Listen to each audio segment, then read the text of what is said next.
Assalamualaikum warahmatullahi wabarakatuh. Salam sejahtera untuk kita semua. Teman-teman yang saya cintai, sesi ini saya akan menjelaskan tentang kisah orang-orang hebat karena memperoleh ridho guru. Ada banyak cerita, baik bersifat ilmiah, ada bukunya, ada referensinya, maupun bersifat dari guru ke guru, bahwa orang-orang yang memiliki pengetahuan tapi tidak memperoleh ridho dari guru, maka ilmu pengetahuan yang dimilikinya kendati begitu banyak dan luas tidak barokah alias tidak bermanfaat di masyarakatnya. Penjelasan-penjelasan tersebut banyak dikutip dalam kitab Ta'limul Muta'alim, karena kitab tersebut bukan hanya kitab bagaimana cara mencari ilmu, justru kitab tersebut lebih menekankan pada pentingnya adab dalam mencari ilmu. Teman-teman yang saya cintai, Imam Asy-Syafi'i, seorang ahli fikih yang sangat masyhur dan luar biasa pintar. Ketika beliau mengajar santri-santrinya, di tengah-tengah pengajarannya tiba-tiba ada seorang lelaki tua datang menghampirinya dengan baju lusuh, kotor, dan tidak sedap dipandang. Tiba-tiba Imam Asy-Syafi'i menghentikan proses pengajarannya lalu menghampiri orang tua tersebut dengan mencium tangannya dan memeluk erat-erat orang tersebut. Padahal para santrinya melihatnya agak jijik terhadap orang tua itu. Lalu setelah berdialog ala kadarnya, Imam Syafi'i melanjutkan pengajarannya. Salah satu santri bertanya kepada Imam Asy-Syafi'i, "Ya Syekh, itu siapa orang tua tadi yang lusuh, kotor dan tidak sedap tadi? Kenapa Syekh begitu hormat kepada orang tersebut?" Jawab Imam Asy-Syafi'i, "Dia adalah guru saya. Dia yang telah mengajarkan saya hal-hal yang bersifat kecil tapi berefek besar dalam kehidupan saya." Teman-teman yang saya cintai, karena itu kita lihat begitu barokahnya ilmu Imam Asy-Syafi'i. Sampai hari ini kita masih memperoleh manfaat, maslahat dari apa yang telah ditulisnya. Yang kedua, ada satu kisah menarik juga tentang bagaimana ridho guru ini. Hadratus Syekh Hasyim Asy'ari, pendiri NU, pada saat menjadi santri Mbah Khalil Bangkalan di Madura. Dalam satu cerita, Hasyim Asy'ari ini hampir sedikit ikut mengaji dengan Mbah Khalil Bangkalan ketika beliau mengajarkan berbagai macam pengetahuannya kepada murid-muridnya. Kenapa? Karena Hasyim Asy'ari selalu diminta untuk membantu uminya Mbah Khalil.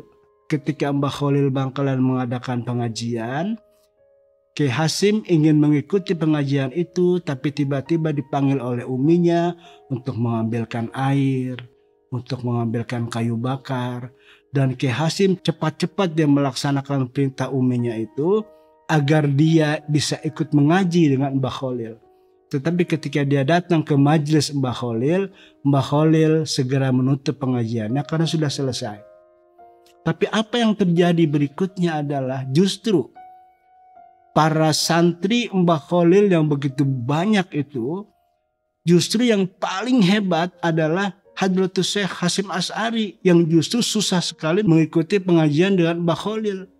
Karena Ki Hasyim selalu diperintah oleh umi Mbah Khalil dan oleh Mbah Khalil untuk membantu uminya di dapur, termasuk untuk membantu menyiapkan majelis yang dipakai oleh Mbah Khalil dalam pengajian bersama para santrinya.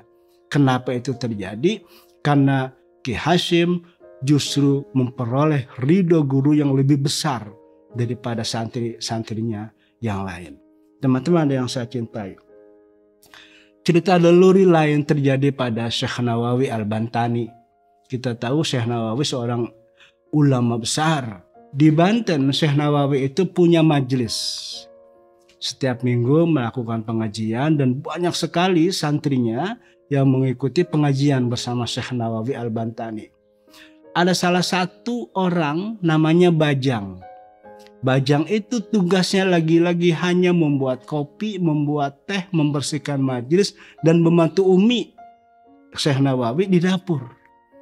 Ketika Bajang duduk di pinggir pintu ingin mendengarkan Syekh Nawawi menjelaskan, mengajarkan berbagai pengetahuannya, Syekh Nawawi bilang, "Bajang, bantu Umi di dapur. Ini para santri belum disiapkan minuman, kopi atau teh." "Baik Syekh," kata Bajang. Dia kembali ke dapur, ikut merapihkan dapur, membantu Umi menyiapkan kopi dan teh. Demikian seterusnya sehingga hampir-hampir tidak memiliki kesempatan Bajang itu mengikuti pengajian bersama Syekh Nawawi Al-Bantani. Tapi apa yang terjadi kemudian? Betul, santri-santrinya Syekh Nawawi Al-Bantani itu menjadi ulama-ulama hebat. Tetapi apa yang terjadi pada Bajang sehingga kemudian disebut Syekh, sehingga dia menjadi Syekh Bajang? Dia justru diangkat oleh Allah menjadi waliullah di atas para ulama yang mengaji intensif dengan Syekh Nawawi Al-Bantani. Lagi-lagi karena apa itu? Karena ridho Syekh Nawawi Al-Bantani sebagai guru lebih besar kepada Syekh Bajang daripada kepada santri-santrinya yang mengikuti pengajian. Teman-teman yang saya cintai, terakhir terjadi pada Imam Al-Ghazali. Kita tahu Imam Al-Ghazali setelah menjadi profesor di Nizamiyah di Baghdad, menjadi orang besar, orang kepercayaan Perdana Menteri Nizamul Muluk. Tetapi hati dan jiwanya Imam Al-Ghazali gelisah, tidak tenang. Ilmu fikih dia sudah kuasai, ilmu kalam sudah dia kuasai, filsafat sudah dia kuasai, tapi hidupnya tetap gelisah, tidak menentu. Dalam pengakuannya, Imam Al-Ghazali selama 15 hari sakit, tidak mau bicara, tidak mau ketemu orang dan sebagainya. Berbagai macam dokter dipanggil oleh Nizamul Muluk untuk mengobatinya, tetapi tidak satu pun yang berhasil. Satu waktu Imam Al-Ghazali salat berjamaah dengan adiknya Ahmad Al-Ghazali. Imam Al-Ghazali kakaknya menjadi imam, lalu adiknya Ahmad Al-Ghazali menjadi makmum. Saat usai salat, adiknya Ahmad Al-Ghazali mengulangi sholatnya. Lalu kakaknya tersinggung, "Kenapa kamu mengulangi sholat? Tadi kan kamu sudah sholat bersama aku. Apakah kamu merasa tidak sah sholat diimami oleh aku?" Lalu pengakuan Ahmad Al-Ghazali adiknya mengatakan bahwa, "Maaf kakak, waktu kita sholat tadi, aku melihat dalam jubahmu itu semua darah." Imam Al-Ghazali menjadi tersadarkan karena pada saat Imam Al-Ghazali salat menjadi imam bagi adiknya, beliau tengah menulis fikih bab menstruasi. Jadi bab tentang darah itu terbawa ke dalam salatnya. Imam Al-Ghazali bertanya pada adiknya, "Kamu belajar sama siapa sehingga bisa seperti itu?"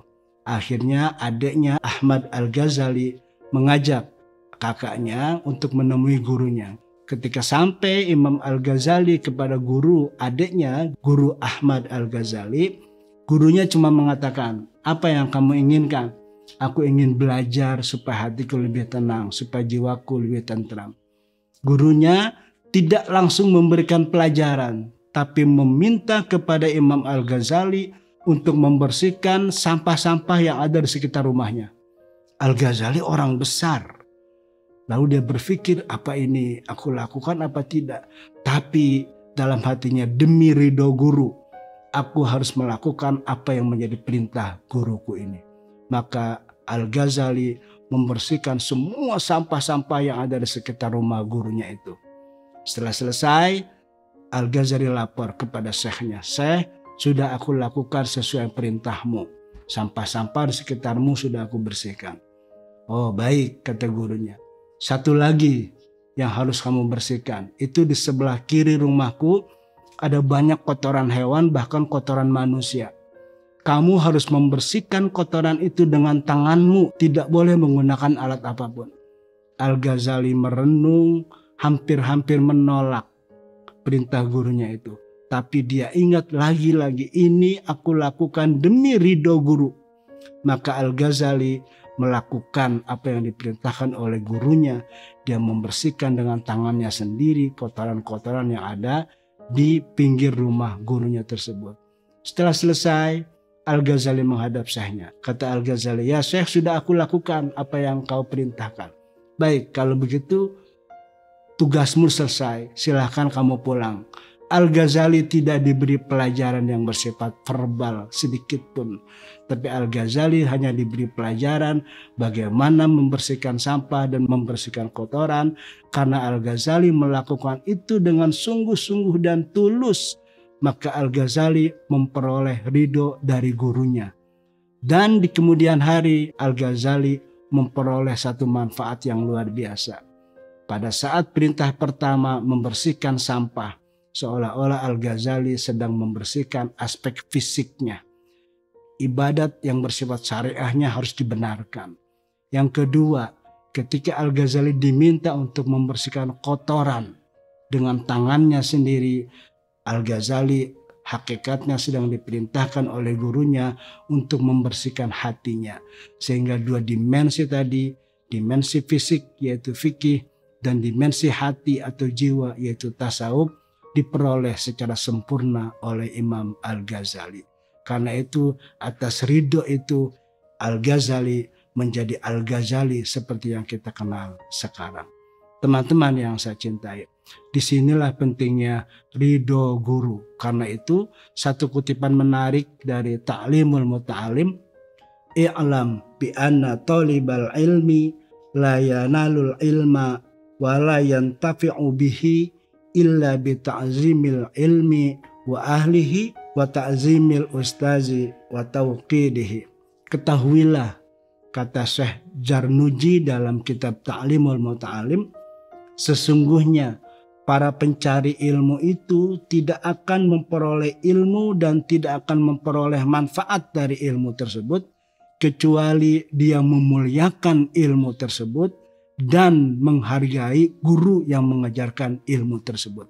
Jadi menghargai ilmu juga menghargai guru yang mengajarkan ilmu itu kepada kita adalah satu paket yang tidak bisa dipisahkan. Dia menjadi kesatuan yang harus kita lakukan. Karena itu Sayyidina Ali karramallahu wajhah pernah berkata, "Man 'allamani harfan fasirtu abdan lahu." Siapa-siapa yang telah mengajariku satu huruf, maka aku akan menjadi hamba bagi orang yang telah mengajariku satu huruf tersebut. Teman-teman yang saya cintai, demikian apa yang saya sampaikan. Semoga ada manfaat buat kita bersama. Terima kasih. Assalamualaikum warahmatullahi wabarakatuh.